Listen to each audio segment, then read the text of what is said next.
welcome back to our channel. So today in this video we are going to discuss about how to verify app authenticity and firmware before use in leisure life. So without wasting much of our time, let's get straight into the video.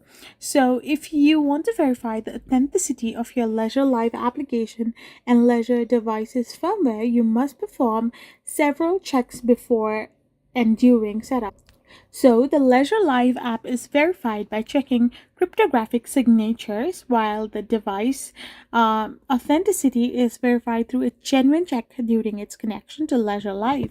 So if you want to verify Live application's authenticity, you can simply get the hash and compare the hash, then verify the signature in your Windows. If you're using PowerShell, then you can use these methods to verify your app. However, if you are using a macOS, you can use terminal and get the hash. Like simply open your terminal and get your hash and compare your hash output as well.